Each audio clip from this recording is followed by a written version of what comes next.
there was like 4 billion trees on the East Coast. Now there's probably a few 100 million that are left, but they're sitting in the understory of the forest. Like if you're walking around the woods in the Appalachian Mountains, you might see them.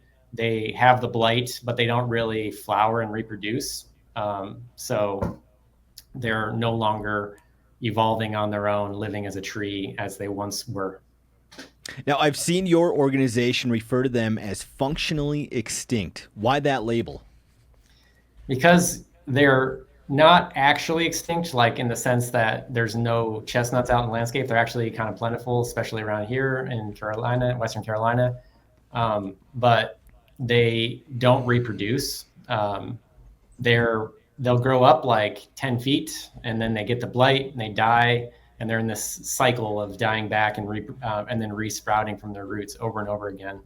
So yeah, they're not really reproducing on their own, but we can occasionally get, like on the side of the road, sometimes we'll find one. Some people will tell us like, oh, there's a chestnut flowering, and we can get seeds from those and breed those trees. But then they die from blight. So it's not like a permanent solution that they're reproducing on their own.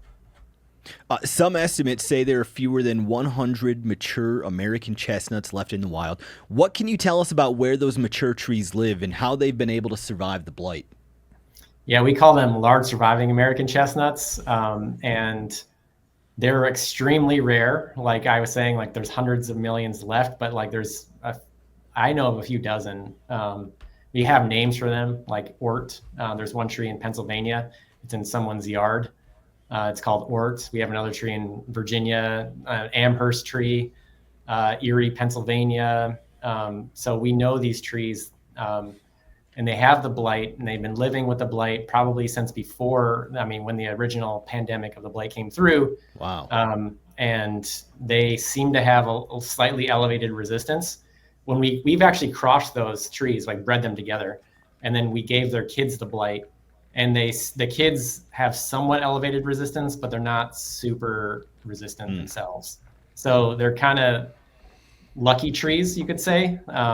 And they have low levels of blight resistance.